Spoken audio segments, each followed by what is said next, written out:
My favorite part of the webinar. Good afternoon, everybody. Watching all these names populate the screen.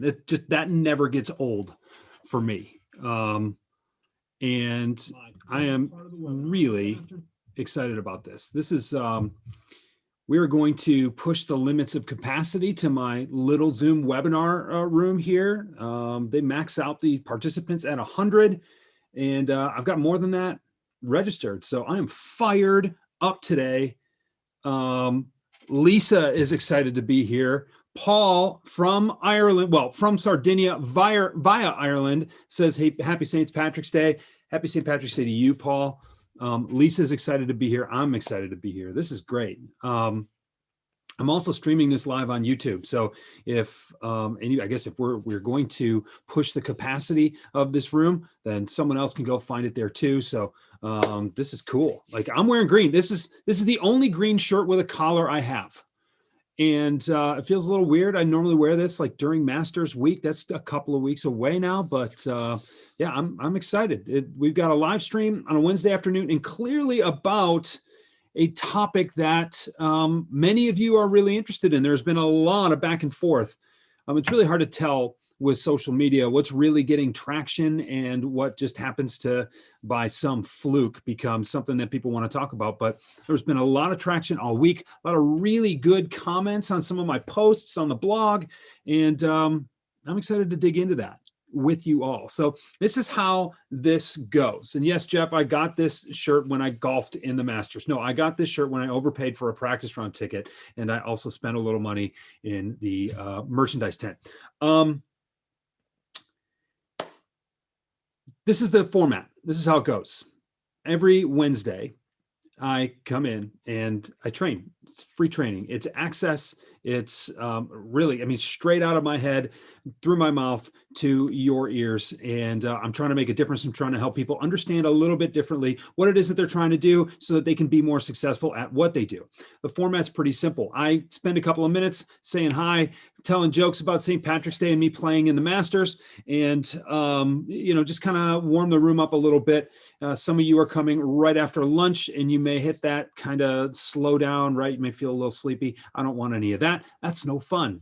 But when I get into training here, it's going to be 10, 15 minutes on any simple particular topic. And today I've got a lot to get into, so we're probably going to push that 15-minute limit.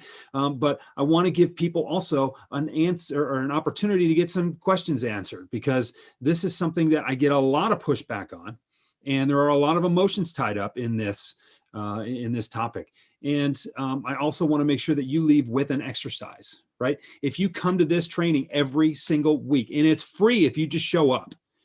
If you come to this training every single week and indulge your intention in one exercise every single week, you're going to get incrementally better. And you can essentially, for free, in a very actionable manner, not just reading blogs, not just going and reading books, not even just joining communities like mine at rethinkthewayyouSell.com, where you can interact with other people and learn from them too.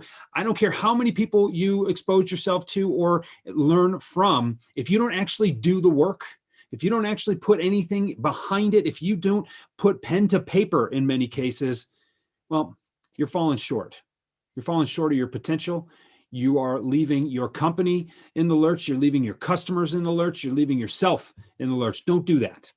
Okay, so I want to get into training today.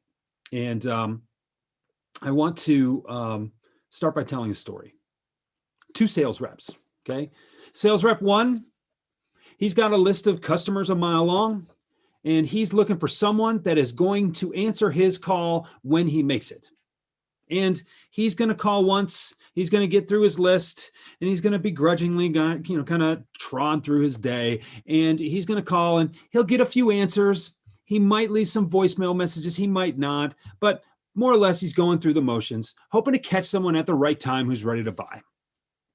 And then he's going to get through that list of, 100, 200 names. And then by the time he gets through it in, a week, maybe 2, he starts to go over at the beginning, and he goes through again. And I don't understand this, because there's really not a whole lot of effort involved. there's really not a whole lot of intention involved. There's not a whole lot of passion involved. I mean, look, selling is an emotional act between a couple of people, sometimes more than one, but particularly between two people, at least that person you're talking to in real time. And if you're not emotional about it, if you're not passionate about what you do, it's really easy to go through the motions and just mail in your activity, and you end up getting mailed in kind of results, right? So I want you to consider why so many sales reps do this. Why is prospecting such a passive event? And why is it that whenever someone picks up the phone, it's like an evening at the Improv? It's like you're so surprised to get someone on the other end that you aren't quite sure what to say, or you have something generic that you need to get across, and there's not a whole lot of passion, not a whole lot of heartfelt intention behind it at all. So you do that once or twice, and for whatever reason, the rule of thumb is like 2 weeks between first calls. I don't understand where that came from. I've been there, and it wasn't until recently that I really started to question it. But for some reason, there is this idea that I'm going to call a couple of times. If I don't call, or if I call any more than a couple of times, I'm going to be a pest, and they're going to be, uninterested, or I'm going to really bother somebody. And there are so many arguments to the pest, objection. I won't even go there. But sales rep number one calls twice, a couple of weeks apart, doesn't get anywhere. Big surprise. Let's talk about sales rep number two. Sales rep number two is not in such a hurry to get on the phone because she knows that if she's going to be effective on the phone, she needs to have a plan. And she knows that if you can get through 100 people a week, okay, then you should probably cut your list down to 30 or 40 so that you can reach each prospect on your list 2 to 3 times a week, okay? Because a message worth delivering is going to require so many attempts in order to get that message heard. And it's more than 2. And, she doesn't want to be a stand-up comedian on improv night at the open mic. She wants to have some semblance of an order in which she's going to make the case for this prospect, giving her a shot, giving her a meeting. So she sits, she thinks, and she looks at some of the data that's out there. And I got challenged on some of this data earlier this week, and it wasn't adversarial, but someone said, hey, can you cite your work? There are so many studies out there. I found one that said 18 attempts. The kind of across all industries, it takes 18 attempts, 18 touches for you to get a response. In that same study, it also said that it could be 8 cold calls, right? So like there are, depending on the industry that you're in, depending on the methods you use to get in front of your prospects, depending on a lot of different factors, okay, your number could vary. This is what I want to make very, very clear. It's more than 2. I also want to make something clear that all of the best practices that I've gotten out there, and when I talk to my friends like Jason Bay, who is a cold calling expert, like wizard, like understands this stuff. And when I listen to the people he talks about or talks with on his podcast and on the webinars that he does with other people, this number of like 15 to 16 touches being a viable cadence continues to come back. So we're going to put it somewhere in the mid-teens. You pick the number that feels right for you, but it's more than 2, and it's probably in the mid-teens. And we're also going to break down that idea of I should only call every 2 weeks because I don't want to be a pest, right? You should probably call or reach out 15 to 16 times within a month. We're talking 2 to 3 times a week. Now, why 2 weeks? I don't know. 3 times a week, that's where a lot of reps give me pushback, and that's where I live. I live where you push back. I live where you need to see something a little different, because if you were getting the results that you were looking for, you'd be doing what needed to be done, but you're not. So where do we break this down? And let me finish that story because I got a little off the rails there. Let me finish this story.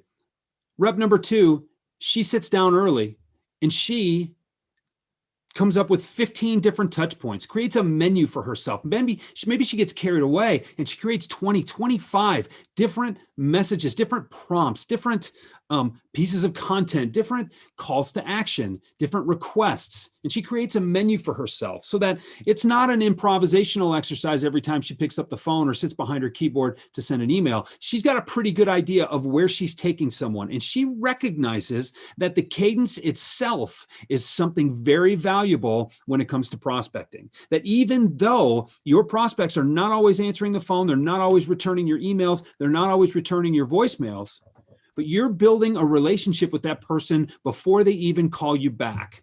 My friend Mike Weinberg says that, and I believe him. And what I like to say is that you're planting seeds for conversations that you just need to water, fertilize, and give a little sunshine to. You just need a little tender, loving care. And when you plant these seeds and you nurture them, they grow into really cool opportunities. So are you even giving yourself that opportunity? Are you even putting yourself in that position? So let's break this down. Where did rep number one go wrong? Where did rep one fall short? Rep number one was so afraid of being a pest. That is probably because they don't value the solution they provide and they don't believe in the solution that they sell, right? It's a big deal. And I wrote this in You Don't Have a Closing Problem. You can find it on my website. It's a white paper I put out a couple of years ago that talks about the 16 other problems that you have, that if you could fix some of those, you would close a lot easier. But the very last problem, the one that is so profound and overlays all of these other problems, is belief. At the beginning and the end of the day, you have to believe that you are a great fit. You are the best fit, and that you do it differently. So when you call a prospect, it's not because you're hoping they'll pick up the phone. It's because you know they're in a better spot when they work with you than if they don't. And you feel it your obligation to reach out, to establish contact with them, and to really communicate the ways in which you can help them. And you know that sometimes it's not going to work out. It's not for everybody, but you're not so afraid of your customers that you're not willing to do your job well. So rep number one doesn't believe. Rep number one also has the second thing, poor expectations. That guy has not done his homework. That guy hasn't stayed up with best practices. That guy hasn't been challenged or hasn't challenged his own critical thinking around what a good cadence looks like. 2 calls, 2 weeks apart. Maybe he'll send an email in there. Doesn't make any sense. How much momentum can you reasonably build in 2 calls over 2 weeks? I don't know about you. I wait people out.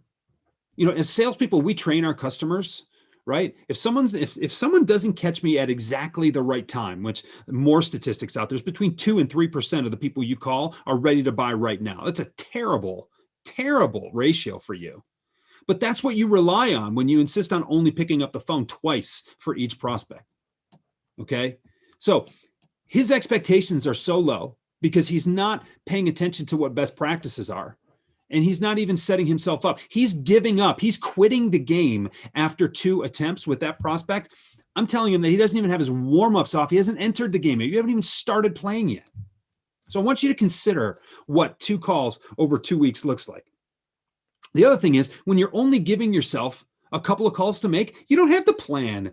You don't have to, you feel like you can wing it. How many of you right now can't wing it? Can't wing it for twice over the course of a couple of weeks. Of course you can. If you've been in this game long enough, you can do that. Even if you're brand new, you're going to learn how to do that really quickly.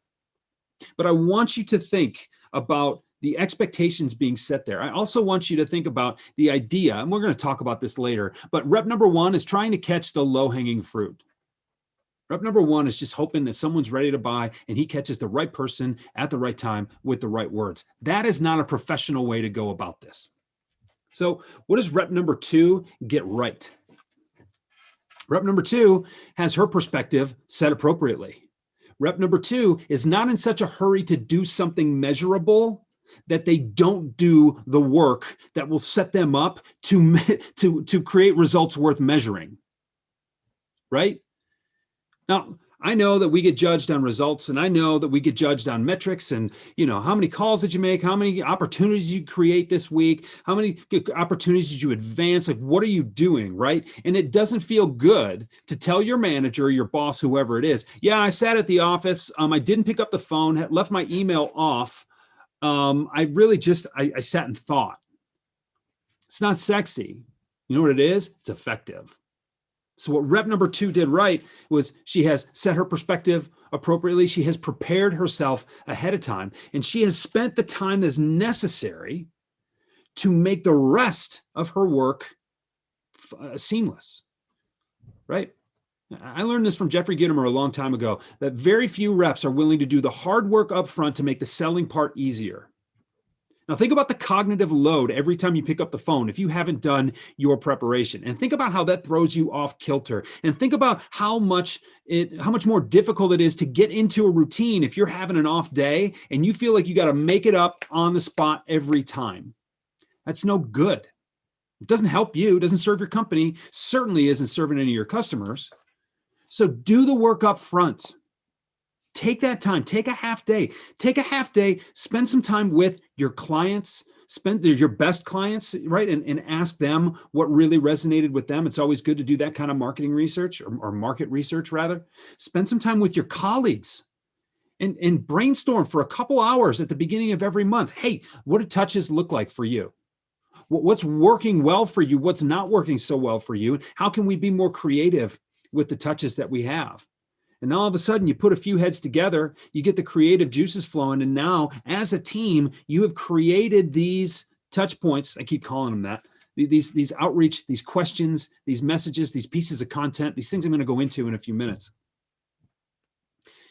If you do the work up front, the selling part becomes a lot easier. It's a lot more fun, and it's a lot more successful. So what does a good cadence look like? I think a good cadence creates tension. I think a good cadence creates respect. It demonstrates professionalism.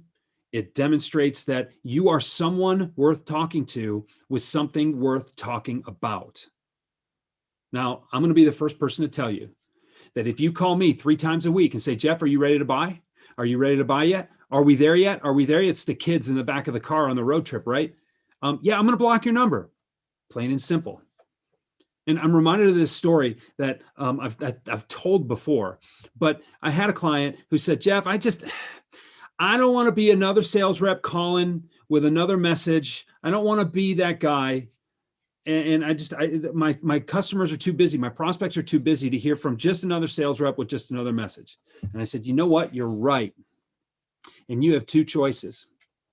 You can either not call that often because your message isn't that great and you aren't that great of a sales rep, or you can choose to not be a crappy sales rep. Just a thought.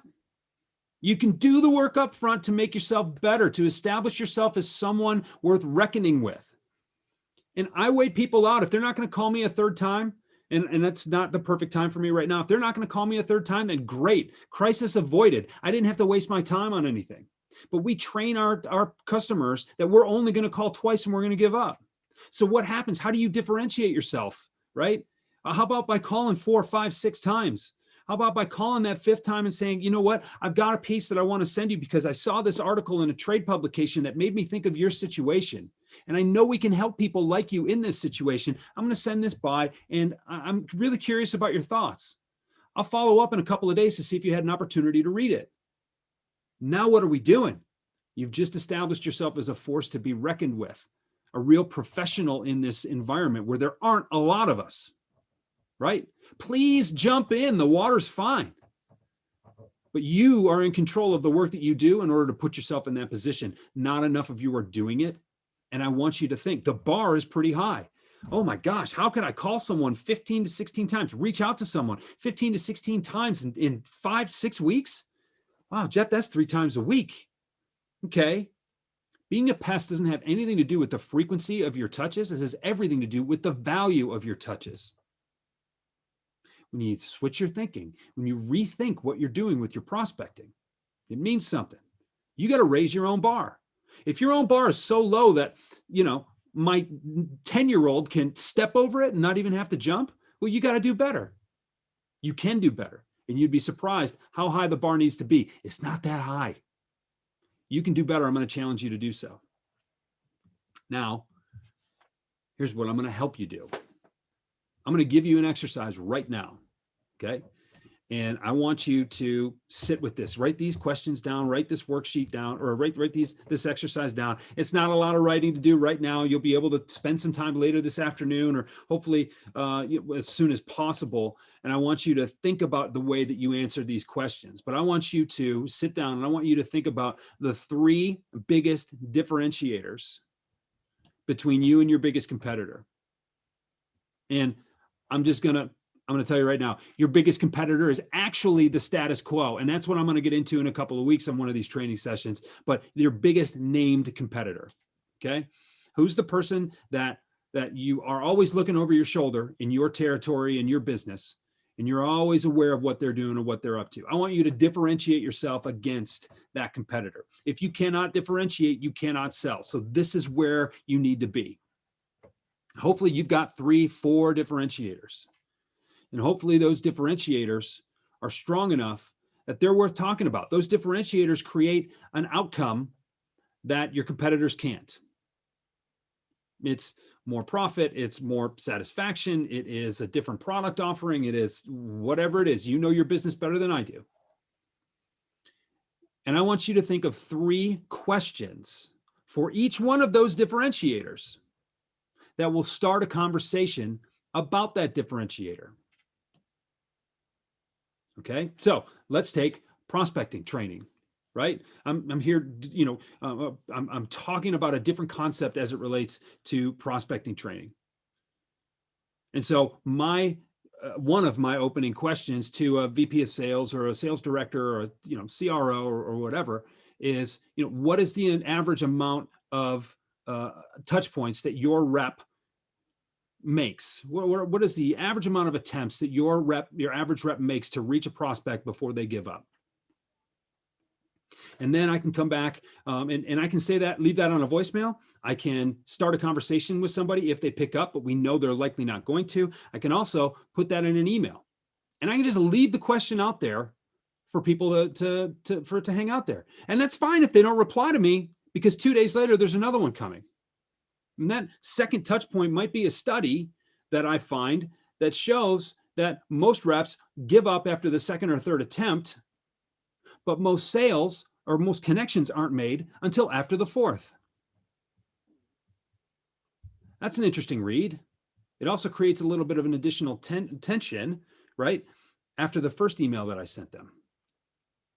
And then maybe the third touch point, maybe it's an email, maybe it's a voice memo on LinkedIn through the messenger, and maybe it's, hey, what I do is I help teams sit down and I organize their thoughts so they can come up with these touch points prior to beginning a new prospecting campaign. Do you already do something like that, or could you use a little bit of assistance with the framework around that? And then maybe that leads to a call. Okay, so that's just one differentiator.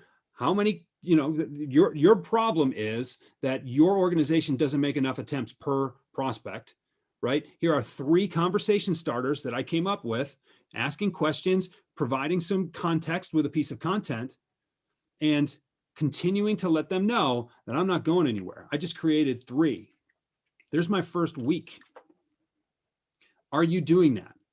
So for each one of your differentiators, do you have 3 touch points? Do you have 3 questions to ask? Okay. And if you've got 3 differentiators, 3 questions per each differentiator, boom, there's 9 questions right there. What are the pieces of content? What are the studies? What are the articles that are out there that are supporting that, right? Do you have a handful of those? When you find a piece of content that supports one of the biggest obstacles that you help companies overcome, do you read that article? Find a couple of points in there where you could ask some questions. One of the things I used to do when I was selling in the field, I would go and I would leave a published peer-reviewed study on the desk, on the front desk with the receptionist of the orthopedic surgeons I was trying to reach. I would highlight something in there, put a yellow sticky note on it, and say, have you thought about this? I highlighted it for you. would love to sit down and talk with you. Love, Jeff, or whatever. Put my business card in there, and I'd leave it. And then I'd call to follow up. I'd swing back by the office again to follow up, to see this whole time asking for meetings. If you just sit down and break down what your prospecting cadence should look like, it's really easy to start filling in those blanks. So there's your exercise. You work on that. Work on that by yourself. Work on that with your team. Work on it by yourself, then come together with your team, put your heads collectively together, and see what you come up with. And see if you can't then start to use these things, refine them, and start getting results that you're not getting right now. So I took 20 minutes to deliver training. I told you I had a lot to go through. I've got stuff here in the chat that is blowing up. I've got a question in the Q&A here. There's 61 of you on the call right now. What do you guys think? I'm going to start getting into some of these things here, and we'll see what comes up. It's already almost 2:30. I told you I'd have this wrapped up in 30 minutes. I can stick around for a few more minutes afterward if you'd like. Yeah, let's dig into this. Brenda Lovely. What a lovely last name. I'm really sorry for that pun. But I'm not sorry for that pun, because that's me, if you know my sense of humor by now. Do you think the cold calling sales process should be different for a complicated long-time service that requires multiple decision makers and changes with company policy versus selling an inexpensive one-time produce purchase or product purchase? I think your expectations should be a lot different. But I think, look, there are 4 steps to the sales process. And some people argue this with me, but Brenda, I've never heard that one before, I'm sure. There are 4 steps to the sales process. 1, you have to identify who you can help. 2, you have to get their attention. 3, you've got to find a way to communicate your value. That's typically through a meeting. And 4, you got to ask for a next step. Now, this is a looping process, okay? And I've done webinars on this. My friend Mike Simmons and I have talked about this at length, and you can find a lot of our conversations about this. They're out there. And shoot me a message and let me know. I'll direct you to some of them. I think when you have a complicated enterprise process, you've got to follow that process with multiple people. So I don't think the process itself gets any more complicated. It's just that you have more threads running at the same time. And some people call this multi-threading. I've written about that as well. So is that more complicated than selling a one-time product purchase? I think there's going to be more involved. But I think those 4 steps need to be followed. You still need to identify who you can help. You need to get their attention. You need to communicate your value. You need to ask for something. You need to ask for the next step. And at the end of that process, you're asking for money. So is it different? Yes. Is there more to gain? Yes. I mean, look, and you can spray and pray if you've got a highly transactional product or a service that you sell. I mean, think about the last thing you bought off of or through an ad on Instagram or Facebook or something like that, right? I mean, they put it out there for who they thought might be interested in it, and whoever clicks and buys is a customer. Great. No salesperson interaction involved at all. But they still narrowed down that process, and they've got the expectation. Look, the ads, or 100 ads, is less expensive than the profit from one sale. As long as that's out there, that's great. But where salespeople are involved, it's typically much more expensive than that. And so I think the biggest difference, Brenda, is setting your own expectations, mapping out the process. And people who have been selling in the enterprise for years understand that the sales cycles are long, and they need to nurture these leads and these contacts for a very long time. So it comes down to expectations. But I've talked to successful enterprise sellers that work their calendars 9 months in advance with, this is when I send this piece of content. This is when I send that book that I read. This is when we'll have another meeting. They're thinking so far in advance. It's really a project management issue as much as a selling skills issue. Wow, a lot of people saying things. Duncan, twice in a day. Good friend of mine starts his cadence when building a new one, 15 touches in 15 days. Let's think about that. And Chris, I appreciate that comment. When I say to people, why couldn't you call every day? People get scared. And I'm not suggesting that you should call every day. But what if what you had to say was valuable enough to where if someone heard from you every day, they wouldn't block you? If you can clear that bar, then you got no issues spreading that cadence out to 3 weeks. Mark, good to see you, Mark. 2 to 4 touches a week. What are your thoughts on video email as part of the process? Have you used it? Yes, and yes. I like video. I like video, and I will tell you, I was initially very bearish on video when people started saying, hey, I can send a video message with a little whiteboard that I wrote their name on, and I waved and I smiled. And to me, it's just as easy to delete those. Right? If I don't recognize the sender, if it's not someone who is, proving themselves worth talking to and they don't have something worth talking about, it's just as easy to hit delete. However, I do this after my first meeting, maybe after my second meeting, where it's, hey, it's just a short video message, right? Or it is, something that relates to what we've already talked about. Typically, at least in my position, by the time we've talked a couple of times, it's time for me to start sketching out a framework for what it's like to work with me. And those visual aids are really valuable. A friend of mine, Todd Capone, he and I have gone back and forth about this. Actually, we were on a webinar a couple of weeks ago, and he talked about this. And he said that when you have multiple decision makers, and this goes to your point, Brenda, when you have multiple decision makers, sometimes you want to put something together for them in a video so that they can share and build consensus among themselves in between your steps.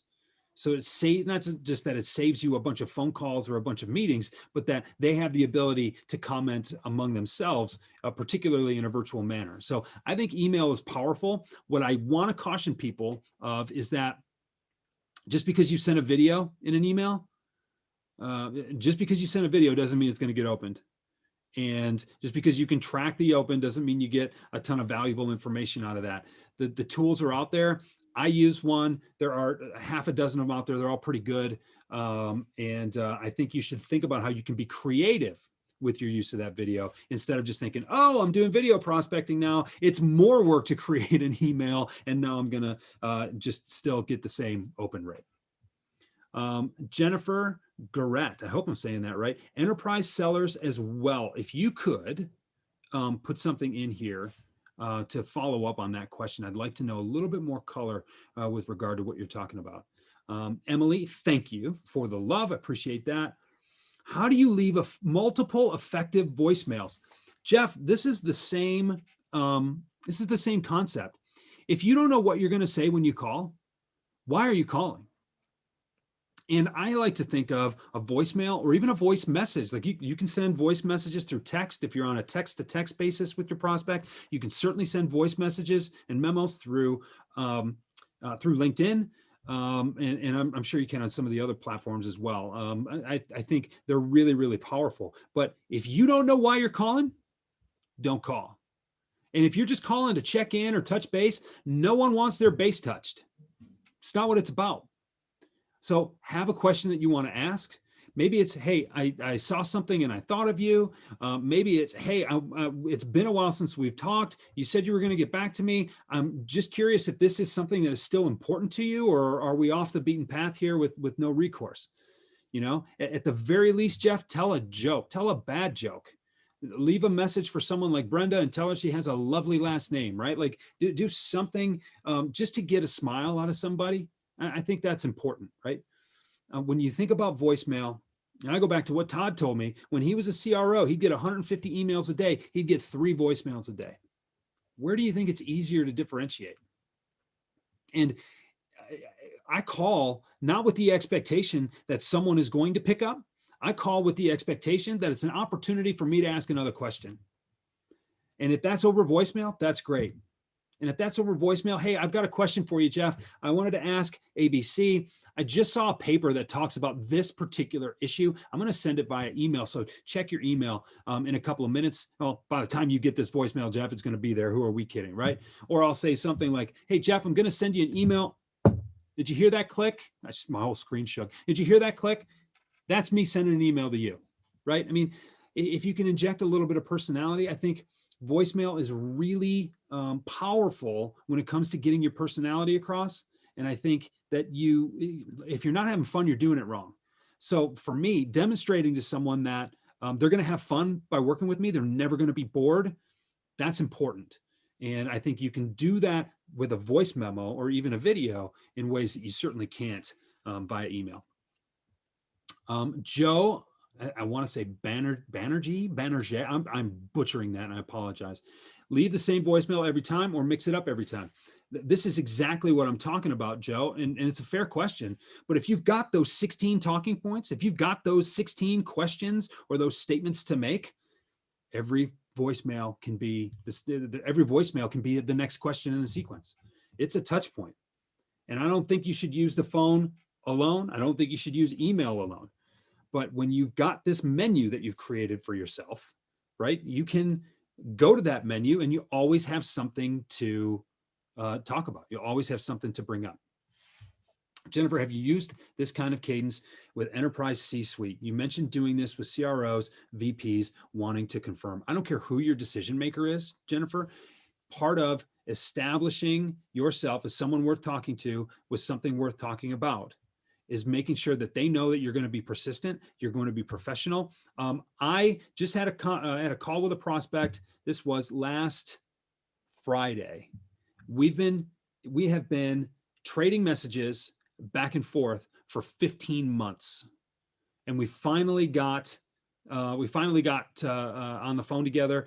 That meeting got rescheduled a couple times. We had a Zoom call actually last Friday morning, and he said, I really appreciate your professional persistence. There were a lot of things that came up. We got stalled along the way. We've been meaning to contact you, kept the ball in the air, and I really appreciate that. Now, for someone like me to make an impression on my customers and my prospects about the way that I sell is a direct reflection of how I'm going to train and develop their team to sell. So that's a really good thing. And full disclosure, Jennifer, this didn't require 2 to 3 phone calls a week because we had established contact.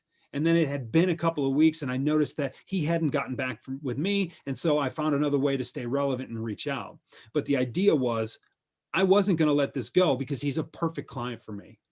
And he had acknowledged early in the process that I was someone who could really help him. It just took us a long time to connect the dots. So I don't think that 3 times a week is too much for anybody, whoever your decision maker is. Jeff Thompson, I already answered this. Brian puts in the QA, great stuff. Thank you, Brian. I appreciate that. Do you use an email opening tracker? If so, which one do you like? And do you alter your cadence at all based on opens? Great question. I can tell you that I do use an email opening tracker occasionally.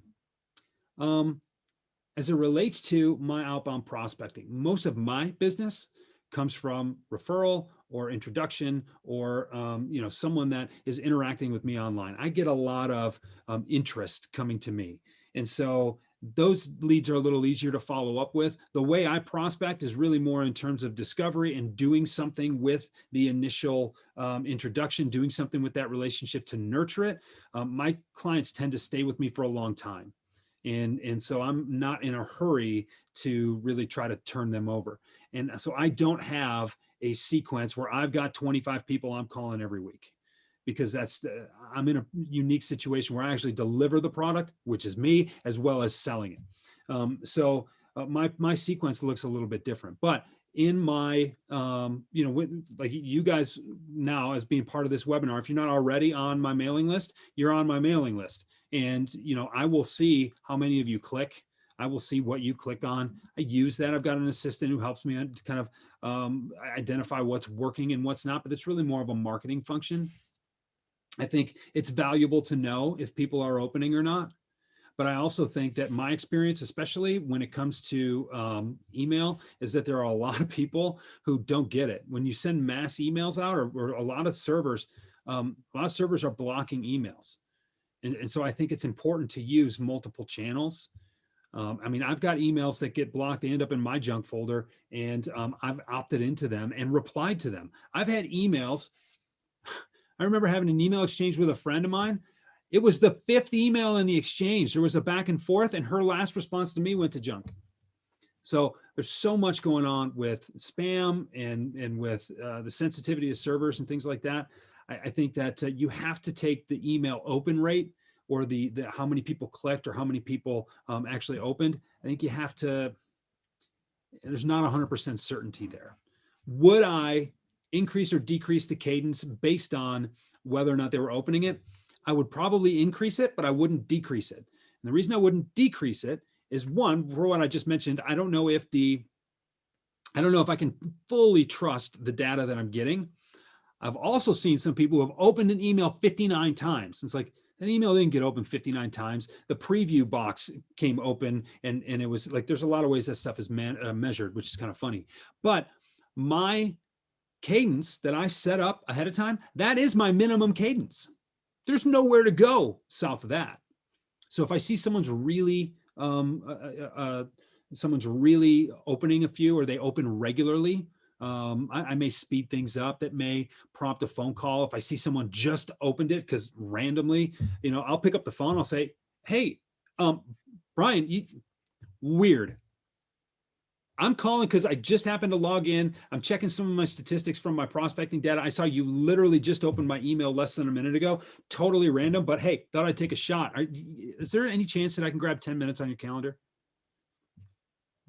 That's what I would do in that situation. So we're 40 minutes. I promised 30 minutes. I ran over. I'm sorry. I'm not really sorry, but I do apologize because I didn't live up to my promise. It's just that you guys had questions, so I thought I'd answer them. Next week is already set. Next week's going to be at 1 p.m. instead of 2 p.m. because I have a meeting with a client that afternoon, so I had to move it up a little bit. 1 p.m. instead of 2 p.m. I'm going to talk about relevance. Relevance is really important. It's really important to your open rate. It's really important to your response rate. Your prospects are not looking for new friends, despite what you may have heard about needing to be known, liked, and trusted. So I'm going to unpack that next week, give you some things to think about, give you some things to work on. Thank you for showing up today. I was excited to see how many people registered. This is like totally, pinch me. It's humbling to recognize that there's a lot of people who feel I can help them. That's really cool. So thank you for hanging out, and let's do this again soon.